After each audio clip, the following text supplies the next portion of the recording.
सभी को नमस्कार है मित्र। IIGS के YouTube चैनल में आप लोगों का स्वागत है। आज हम लोग हिंदी के एक बहुत ही महत्वपूर्ण टॉपिक जिसे भक्ति काल या लोक जागरण काल भी कहा जाता है उस टॉपिक को हम लोग पढ़ेंगे। चलिए इस टॉपिक को पढ़ा जाए और इस टॉपिक को हम लोग विभिन्न पार्ट के माध्यम से पढ़ने का प्रयास करेंगे। आज हमारा भक्ति काल का पार्ट 1 क्लास होगा। ठीक है, आइए। भक्ति काल या लोक जागरण काल भी इसे कहते हैं।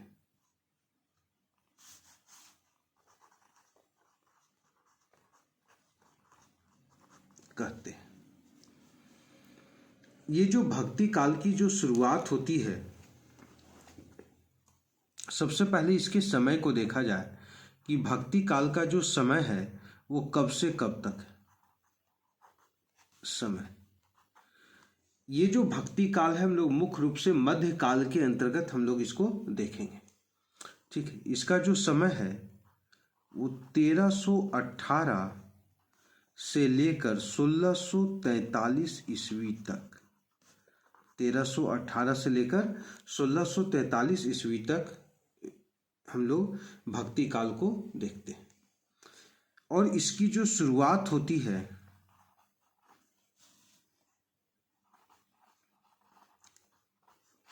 भक्ति काल की जो शुरुआत होती है,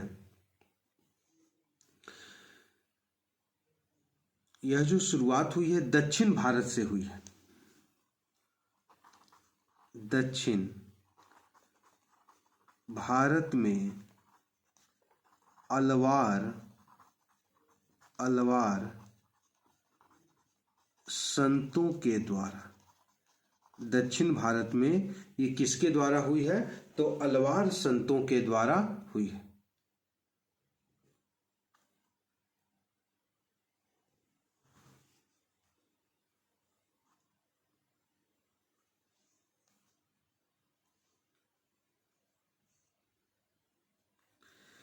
है ना, दक्षिण भारत में इसकी शुरुआत हमें देखने को मिलती है।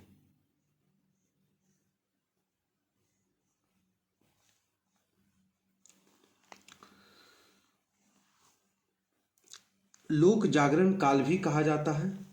तो लोक जागरण काल, भक्ति काल को लोक जागरण काल किसने कहा है? तो रामचंद्र शुक्ल ने, यहां लिखेंगे रामचंद्र शुक्ल ने, राम चंद्र शुक्ल ने भक्ति काल को लोक जागरण काल भी, भक्ति काल को लोक जागरण काल भी कहा है। रामचंद्र शुक्ल ने भक्ति काल को क्या कहा है? तो रामचंद्र शुक्ल ने भक्ति काल को लोक जागरण काल भी कहा है।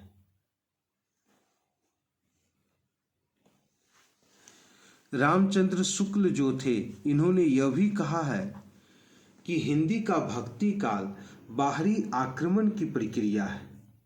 हिंदी का भक्ति काल, हिंदी का भक्ति काल बाहरी आक्रमण की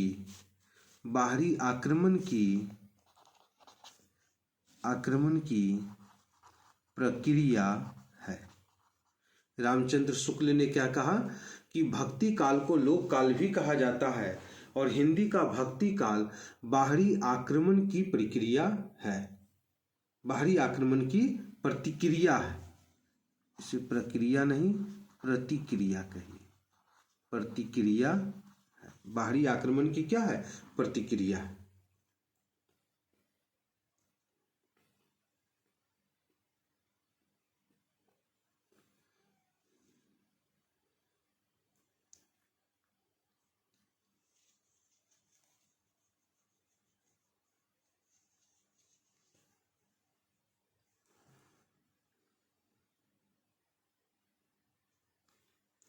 रामचंद्र शुक्ल जो हैं, ये रहीम के बारे में 3 बातें बताते हैं। रामचंद्र शुक्ल जो हैं ये रहीम के बारे में आप जानते होंगे रहीम कौन है?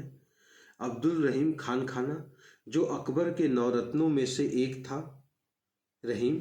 और रहीम के पिता का ही नाम क्या था?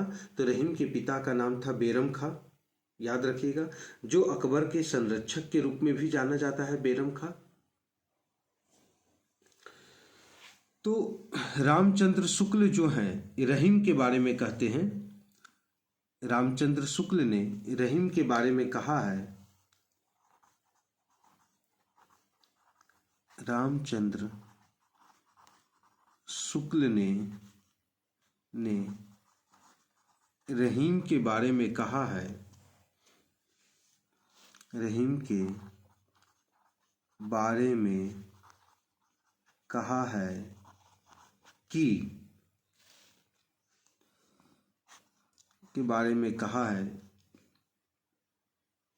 कि रहीम जो है, पहला रहीम संस्कृत, अरबी और फारसी का पूर्ण विद्वान था।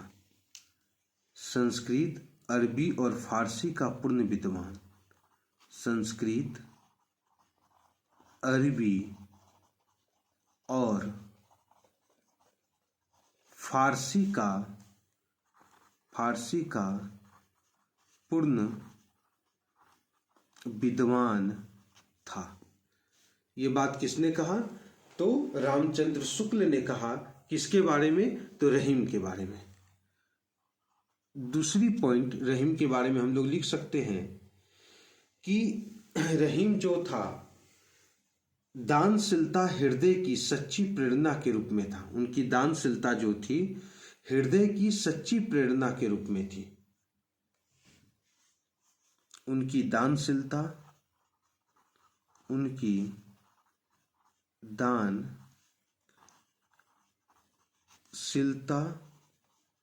हृदय की सच्ची प्रेरणा के रूप में थी। सच्ची प्रेरणा के रूप में थी। संस्कृत, अरबी और फारसी का पूर्ण विद्वान था। उनकी दानशीलता हृदय की सच्ची प्रेरणा के रूप में थी। उनकी दानशीलता हृदय की सच्ची प्रेरणा के रूप में थी। उनकी सभा विद्वानों और कवियों से सदा भरी रहती थी। तीसरा पॉइंट हम लोग लिख सकते हैं कि रहीम की सभा विद्वानों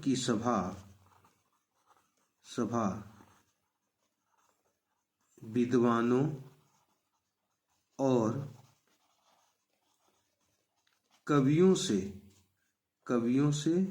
से सदा भरी रहती थी। संस्कृत, अरबी और फारसी के पूर्ण विद्वान थे। इनकी दानशीलता हृदय की सच्ची प्रेरणा के रूप में थी। रहीम की सभा विद्वानों और कवियों से सदा भरी रहती थी। रहीम की जो सभा थी वह विद्वानों और कवियों से क्या रहती थी? सदा भरी रहती थी। रहीम के कुछ पुस्तक भी आपको देखने को मिलते हैं। रहीम के पुस्तक, और रहीम के जो पुस्तक हैं, जैसे हम लोग देखते हैं दोहावली, रहीम की पुस्तक है दोहावली। किसकी पुस्तक है? तो दोहावली जो है ये रहीम की पुस्तक है। दोहावली रहीम की पुस्तक है। नगर शोभा दूसरा जो पुस्तक है, नगर शोभा। तीसरा सोरठा।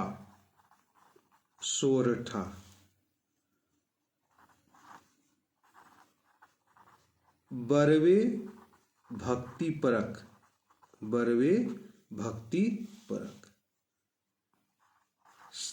पांचवा जो है श्रृंगार सोरठा। ठीक है, श्रृंगार सोरठा। बरवे नायिका भेद। बरवे नायिका भेद। रस पंचाध्याय।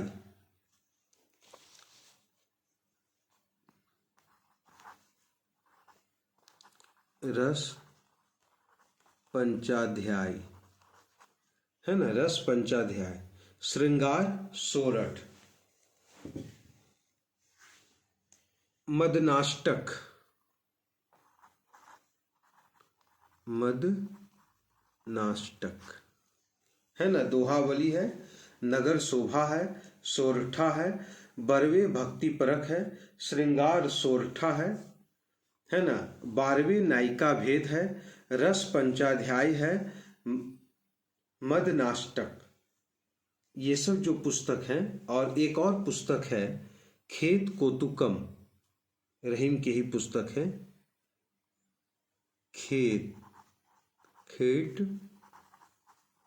कोटुकम है ना, ये ज्योतिष ग्रंथ है, ज्योतिष ये ग्रंथ है, खेत कोटुकम।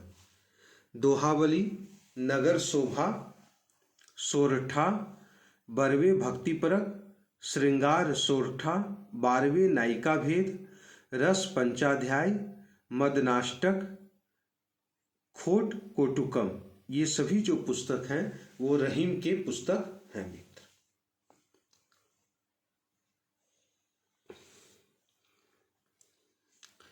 भक्ति काल को स्वर्ण युग के नाम से भी जाना जाता है। किसने भक्ति काल को स्वर्ण युग कहा है? तो जॉर्ज ग्रियर्सन ने भक्ति काल को स्वर्ण युग कहा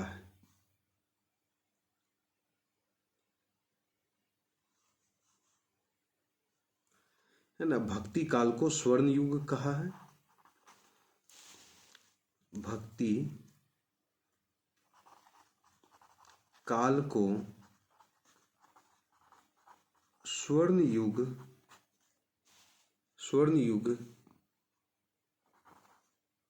भक्ति काल को स्वर्ण युग किसने कहा है? तो जॉर्ज ग्रियर्सन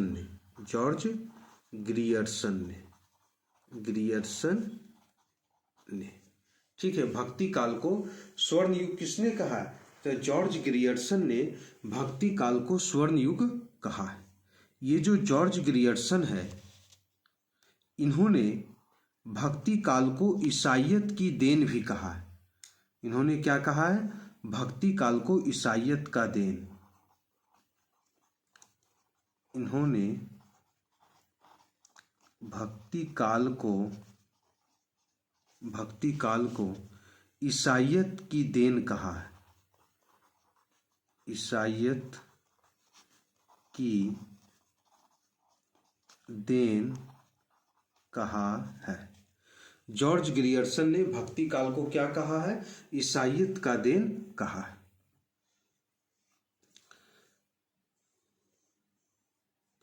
हजारी प्रसाद द्विवेदी जो हैं, वो भक्ति काल को या लोक जागरण काल को बौद्ध धर्म का देन कहा है। हजारी प्रसाद द्विवेदी हजारी प्रसाद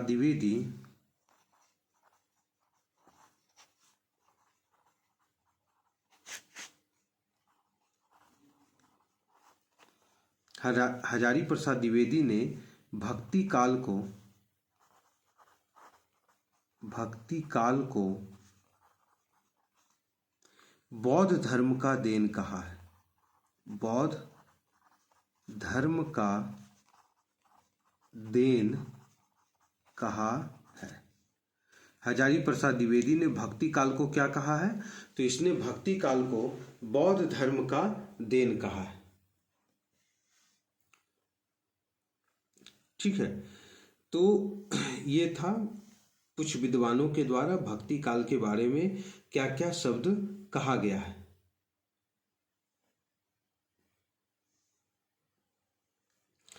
अब कुछ हम लोग संप्रदाय, प्रवर्तक और दर्शन के बारे में देख लेते हैं। संप्रदाय, प्रवर्तक और दर्शन। तो एक तरफ हम लोग लिखेंगे संप्रदाय,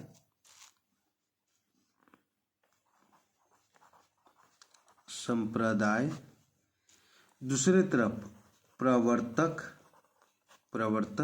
और तीसरे तरफ हम लोग लिखेंगे दर्शन। संप्रदाय, प्रवर्तक और दर्शन। ठीक।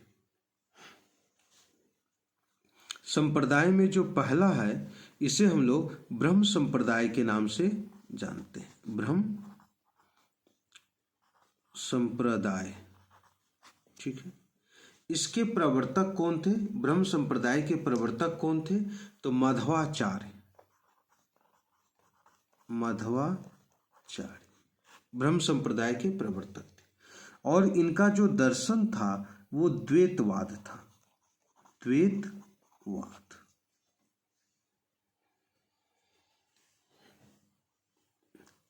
ठीक है। ब्रह्म संप्रदाय के प्रवर्तक माधवाचार्य हैं और इनका दर्शन जो है द्वैतवाद है।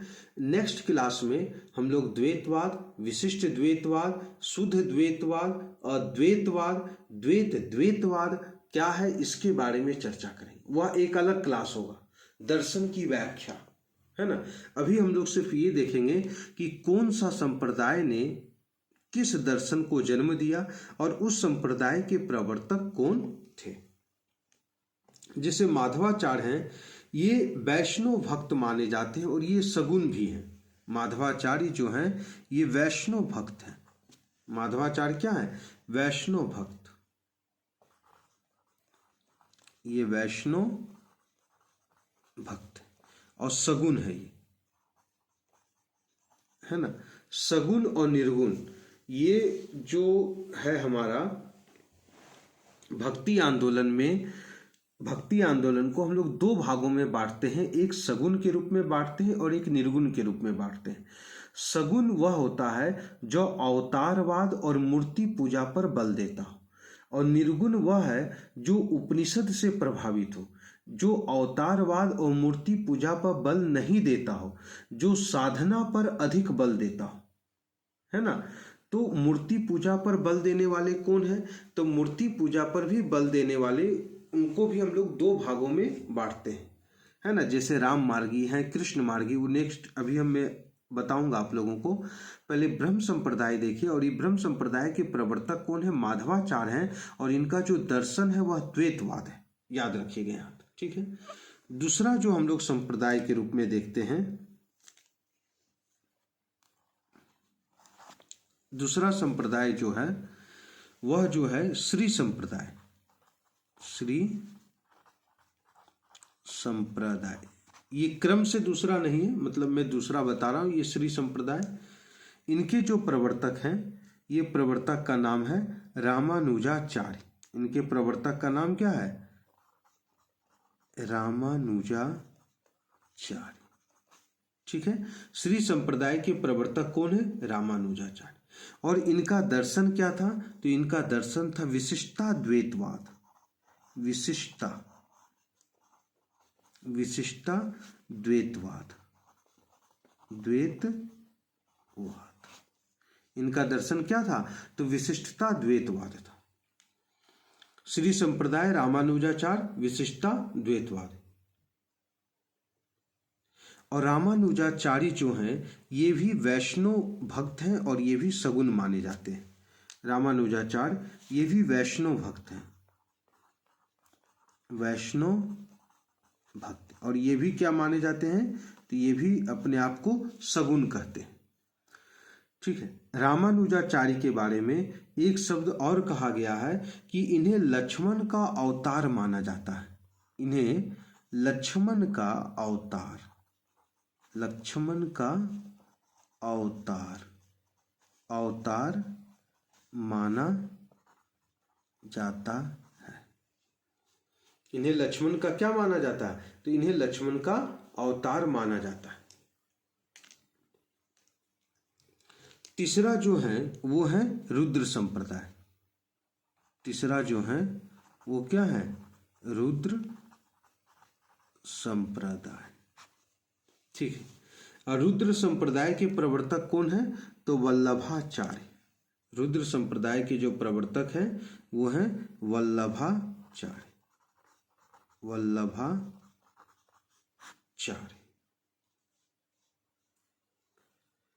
ऐसे रुद्र संप्रदाय के प्रवर्तक विष्णु स्वामी को माना जाता है। वल्लभाचार्य भी यहाँ नहीं लिखेगा, यहाँ लिखेगा विष्णु स्वामी, विष्णु स्वामी। अगर ऑप्शन में विष्णु स्वामी नहीं रहे तब आप वल्लभाचार्य को लगाइएगा, क्योंकि वल्लभाचार्य जो हैं वो विष्णु स्वामी के शिष्य हैं, है ना। तो विष्णु स्वामी के शिष्य कौन है? इनके शिष्य, तो इनके शिष्य का नाम है वल्लभाचार्य। वल्लभाचार्य विष्णु स्वामी के शिष्य का क्या नाम है? तो विष्णु स्वामी के शिष्य का नाम है वल्लभाचार्य। और वल्लभाचार्य ने ही वल्लभ संप्रदाय की स्थापना किया। इन्होंने वल्लभ संप्रदाय की स्थापना किया। इन्होंने वल्लभ संप्रदाय की स्थापना किया। इन्होंने क्या किया? वल्लभ संप्रदाय की स्थापना किया। रुद्र संप्रदाय, विष्णु स्वामी, शिष्य वल्लभाचार्य हुए और इन्होंने वल्लभ संप्रदाय की स्थापना किया। और इनके जो दर्शन है, रुद्र संप्रदाय का जो दर्शन है, वह दर्शन का नाम है शुद्ध द्वैतवाद। इनका जो दर्शन है वो क्या है? तो शुद्ध, इनका जो दर्शन का नाम है शुद्ध द्वैतवाद। शुद्ध द्वैतवाद इनके दर्शन का नाम, ठीक है। शुद्ध द्वैतवाद क्या है? तो इनके दर्शन माने जाते हैं। रुद्र संप्रदाय, विष्णु स्वामी, शिष्य वल्लभाचार्य, इन्होंने वल्लभ संप्रदाय की स्थापना किया था।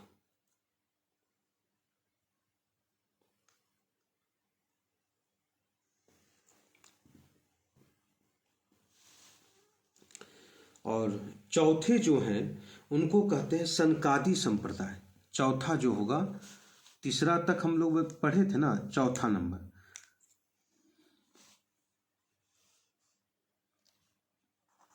चौथा सनकादि संप्रदाय क्या था? तो सनकादि संप्रदाय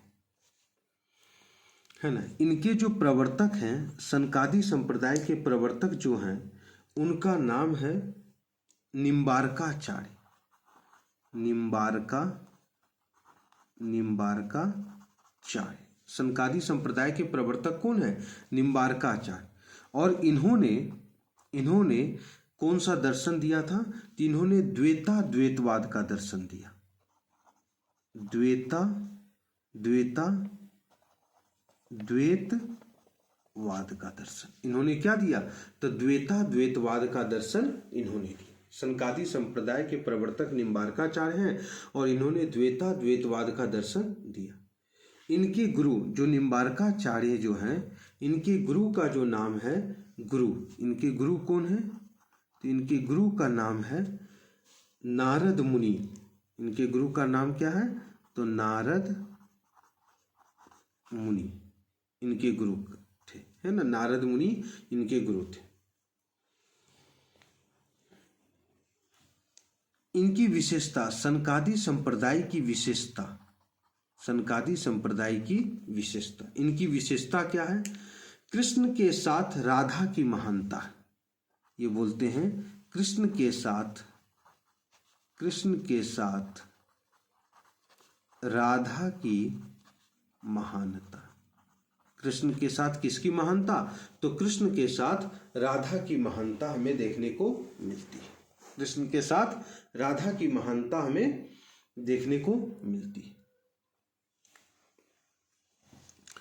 फिर और भी बहुत सारे संप्रदाय हैं, ऐसे तो 4 मुख्य माना जाता, और भी बहुत सारे संप्रदाय हैं। जैसे हम लोग कहें सखी संप्रदाय,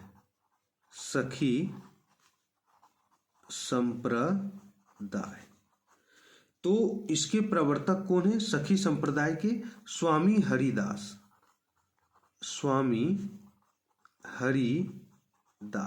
सखी संप्रदाय के प्रवर्तक।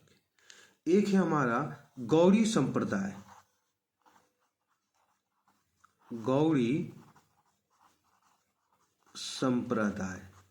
तो गौड़ी संप्रदाय के प्रवर्तक कौन है? चैतन्य महाप्रभु गौड़ी संप्रदाय के प्रवर्तक। एक है तत्सुखी संप्रदाय, एक है तत्सुखी संप्रदाय, तत्सुखी संप्रदाय। और तत्सुखी संप्रदाय के प्रवर्तक कौन है? जीवाराम, जीवाराम है ना, ये सब प्रवर्तक हैं। गौड़ी संप्रदाय के प्रवर्तक चैतन्य महाप्रभु हैं। सखी संप्रदाय के प्रवर्तक स्वामी हरिदास हैं। तत्सुखी संप्रदाय के प्रवर्तक जीवाराम माने जाते हैं। सुखी संप्रदाय के प्रवर्तक किन्हें माना जाता है?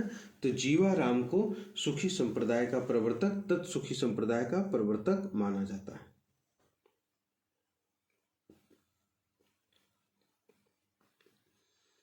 ठीक है मित्र, तो ये जो बातें थी संप्रदाय से संबंधित था। अच्छा, और हम ये बताना चाह रहे थे कि जो भक्ति आंदोलन है उसको हम लोग दो भागों में बांटने का प्रयास करते हैं। मैं यहीं पर आपको बताता हूं कि जो भक्ति आंदोलन है उसे हम लोग दो भागों में बांटते हैं। भक्ति आंदोलन, ये जो भक्ति आंदोलन है इसको कितने भागों में बांटा जाता है? तो भक्ति आंदोलन को हम लोग दो भागों में बांटेंगे। एक जो भाग है भक्ति आंदोलन का, एक को हम लोग कहते हैं सगुण, सगुण, और दूसरे को हम लोग कहते हैं निर्गुण। सगुण और निर्गुण। सगुण जो है ये अवतारवाद है, मूर्ति पूजा पर बल देता है। सगुण क्या करता है? अवतारवाद और मूर्ति पूजा पर बल देते हैं। यहां लिखेंगे अवतारवाद, अवतारवाद और मूर्ति पूजा, मूर्ति पूजा पर बल देता है, बल देता है। सगुण क्या करता है? अवतारवाद और मूर्ति पूजा पर बल देता है। और निर्गुण जो है, निर्गुण जो है ये उपनिषद से प्रभावित साधना पर अधिक बल देता है। उपनिषद से प्रभावित, उपनिषद से प्रभावित साधना पर अधिक बल देता है, साधना पर अधिक बल देता है। सगुण जो है अवतारवाद और मूर्ति पूजा पर बल देता है। निर्गुण जो है उपनिषद से प्रभावित साधना पर अधिक बल देता है। ठीक है, अब देखिए अवतारवाद के अंतर्गत कौन आएगा? तो अवतारवाद के अंतर्गत राम मार्गी आएंगे और कृष्ण मार्गी आएंगे। अवतारवाद के अंतर्गत कौन आएंगे? तो राम मार्गी और कृष्ण मार्गी। तो यहां लिखेंगे अवतारवाद के अंतर्गत राम मार्गी, राम मार्गी, और फिर यहां पर लिख देंगे हम लोग कृष्ण मार्गी, है ना। राम मार्गी और कृष्ण मार्गी आते हैं।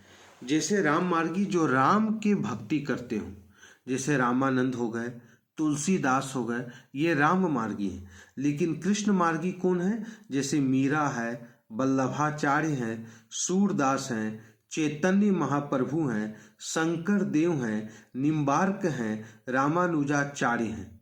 ये सभी क्या हो गए? कृष्ण मार्गी हो गए। उसी तरह से अगर हम लोग निर्गुण को भी देखते हैं तो निर्गुण को भी हम लोग दो भागों में बांटने का प्रयास हम लोग करते हैं। निर्गुण को भी कितने भागों में बांटेंगे? तो निर्गुण को भी हम लोग दो भागों में बांटने का प्रयास करते हैं। एक निर्गुण जो है उसको हम लोग कहते हैं ज्ञान श्रेय, ज्ञान श्रेय निर्गुण, और दूसरा जो निर्गुण है उसको हम लोग कहते हैं प्रेमाश्रय निर्गुण। दूसरा को क्या कहते हैं? प्रेमाश्रय निर्गुण, प्रेमाश्रय निर्गुण। एक ज्ञान श्रेय निर्गुण और दूसरा प्रेमाश्रय निर्गुण। ज्ञान श्रेय जो ज्ञान की बात करता हो, जैसे कबीर और नानक ज्ञान की बात करते हैं। प्रेमाश्रय जो प्रेम से संबंधित हो, जैसे रैदास हो गए, दादू हो गए, ये सब क्या है? प्रेमाश्रय है।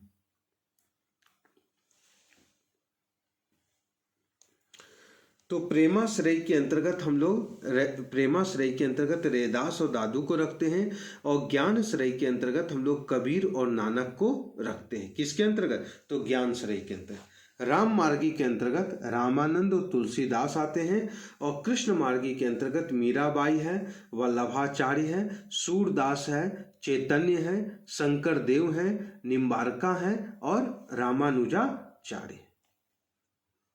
समझे ना बात को। तो इस प्रकार हम लोग भक्ति आंदोलन के अंतर्गत सगुण और निर्गुण की भी हम लोग चर्चा करते हैं। ठीक है मित्र, तो आज की क्लास में इतना ही रहने दीजिए। और ये भक्ति आंदोलन का जो क्लास हुआ, ये मुख्य रूप से पार्ट 1 हमारा चलेगा। ये क्या है? पार्ट 1 है, ध्यान में रखेंगे, ये हमारा पार्ट 1 हुआ। जितनी भी मैं बातें बताया हूँ आपको, वो काफ़ी ठोस है और काफ़ी परीक्षा के दृष्टिकोण से महत्वपूर्ण है। ठीक है, तो अगर आप हमारा क्लास ऑनलाइन करना चाह रहे हैं तो एक नंबर मैं आपको देता हूं, इस नंबर पर आप लोग कांटेक्ट करेंगे 7004886986। ये हमारा कांटेक्ट नंबर है। जितनी भी बातें हैं हिंदी को लेकर वो आप यहाँ पर कर सकते हैं।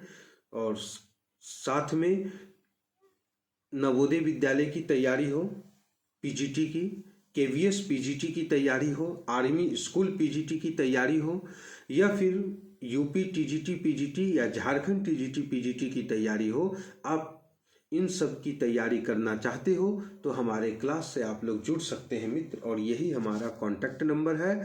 पूरा का पूरा विस्तार पूर्वक क्लास चलेगा। साथ ही साथ आपको जो नोट्स मिलेगा वह हैंड रिटन नोट्स आप लोगों को मिलता हुआ चला जाएगा मित्र। ठीक है, हमारा जो संस्थान है वह IIGS के रूप में जाना जाता है, IIGS, Indian institute of general study. ठीक है मित्र, आज के लिए बस इतना ही रहने दीजिए। नेक्स्ट क्लास में फिर आप लोगों से मुलाकात होगी। जय हिंद, जय भारत।